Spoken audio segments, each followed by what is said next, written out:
Bismillahirrahmanirrahim. Assalamualaikum warahmatullahi wabarakatuh. Perkenalkan, nama saya Mas Rudin, NIM 181311252, jurusan Pendidikan Geografi, Fakultas Keguruan dan Ilmu Pendidikan.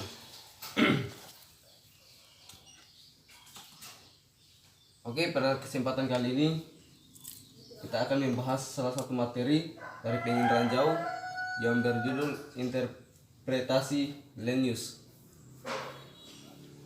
Oke, langsung saja pada materi. Di sini ada dua kata, interpretasi dan land use. Yang dimana interpretasi ini merupakan suatu penafsiran atau pandangan teoritis terhadap sesuatu hal.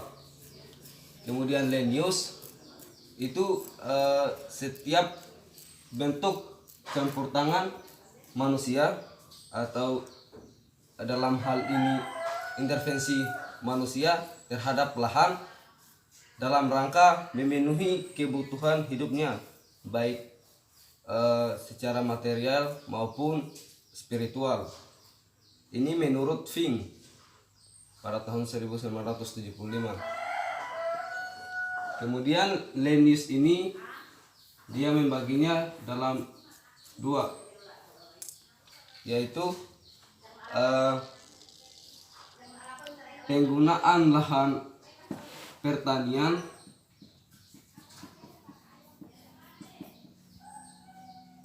dan penggunaan lahan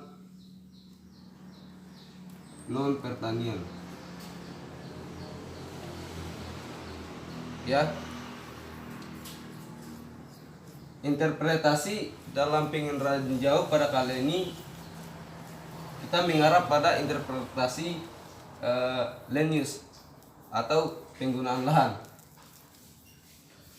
Ya, secara garis besar interpretasi dalam penginderaan jauh itu ada dua, interpretasi secara digital dan interpretasi secara manual.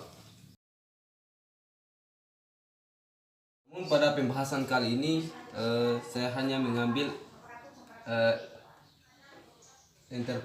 interpretasi secara manual, yang dimana interpretasi secara manual itu merupakan interpretasi data penginderaan jauh yang mendasarkan pada pengenalan ciri atau karakteristik objek secara keruangan, ya. Jadi mendasarkan pada pengenalan ciri atau karakteristik objek secara keruangan. Oke, lanjut saja pada interpretasi manual. Lanjut pada itu, alat dan bahan yang digunakan yaitu yang pertama stereoskop, ya. Stereoskop, di mana stereoskop ini merupakan alat yang digunakan untuk melihat gambar yang bertampalan, ya. Jadi ketika dua gambar tersebut bertampalan, kemudian kita melihatnya di stereoskop, itu nantinya akan terlihat gambar 3D, ya, atau gambar 3 dimensi. Jadi alatnya tadi stereoskop yang pertama.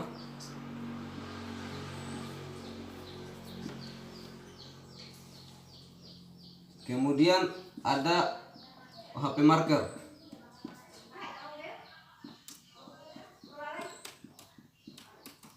Yang dimana OHP marker ini yang disarankan jangan yang berwarna, ya. OHP marker ini tujuannya untuk supaya kita mendelineasikan gambar, ya, pada gambar yang telah ada.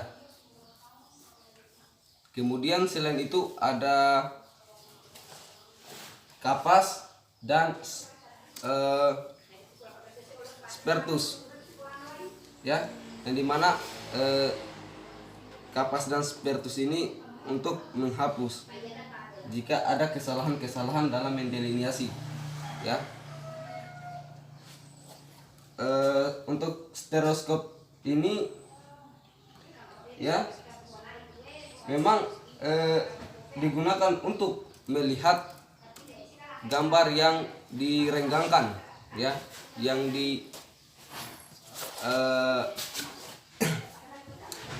direnggangkan,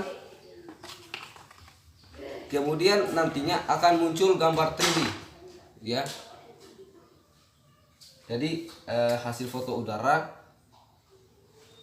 kemudian kita renggangkan atau dilihat di stereoskop ini. Stereoskop ini juga ada yang bermacam-macam, terbagi dua. Ada yang stereoskop saku yang kecil ukurannya. Ini mudah dibawa di mana-mana. Cuman selain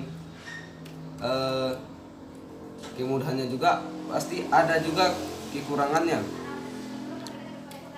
ya. Kemudiannya selain harganya murah, juga ada kelemahannya. Dalam hal ini, dalam melihat gambar itu pasti terbatas. Itu stereoskop saku. Kemudian ada stereoskop cermin. Nah,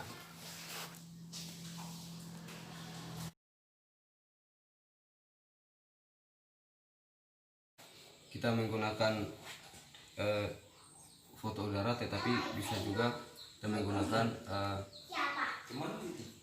peta geologis, peta geomorfologi, ya, bukan hanya menyangkut pada foto udara dalam menganalisis dalam interpretasi land use manual ini, ya. Selanjutnya kita masuk pada unsur interpretasi, ya. Ini menurut Leysen dan Kiefer 1990, dibagi menjadi 8. Ini yang harus kita kuasai, ya, karena ini sangat penting. Yang pertama ada rona dan warna, bentuk, ukuran, tekstur, pola, bayangan, situs, dan asosiasi. Dimana rona dan warna ini merupakan unsur primer objek citra dalam penginderaan jauh. Nah, berbicara masalah rona, artinya di sini tingkat kecerahan dan kegelapan citra pada suatu objek, ya, dalam citra. Kemudian warna itu wujud dari penglihatan kita melalui spektrum, ya, melalui spektrum. Kemudian masuk pada bentuk. Nah, bentuk ini visualisasi dari atau biasa disebut kerangka, ya, kerangka objek, ya, dalam citra. Nah, kemudian masuk pada ukuran. Jadi kalau ukuran ini menyangkut luas, kemudian jarak, dan tinggi volume, ya. Jadi kalau dalam penginderaan jauh, objek itu untuk ukuran biasa disebut dengan skala. Nah, selanjutnya tekstur. Berbicara masalah tekstur, tidak terlepas dari bisa halus, kasar, dan sedang, ya. Tekstur dalam satu objek, misal hutan, jadi itu teksturnya dia kasar. Nah, kemudian semak itu bertekstur halus, ya. Kemudian masuk di pola. Pola ini menyangkut pada susunan ke ruangan, ya, susunan ke ruangan. Nah, masuk pada bayangan. Bayangan ini merupakan sesuatu yang sangat penting. Jika seandainya objek kita tidak bisa kenali, maka kita harus melihat saja bayangannya. Contoh menara ketika kita melihat dari atas itu kita tidak akan mengetahui bahwa itu menara. Bagaimana cara mengetahuinya? Kita hanya melihat bayangan. Kemudian lanjut situs. Situs ini menyangkut pada letak. Letak di sini dalam artian suatu objek itu di sekelilingnya ada objek lain, ya. Misal sekolah biasa ditandai dengan lapangan, ya. Kemudian asosiasi ini menyangkut pada keterkaitan antara objek yang satu dengan objek yang lain, ya. Itu tadi. Jadi ini harus kita kuasai karena ini sangat penting.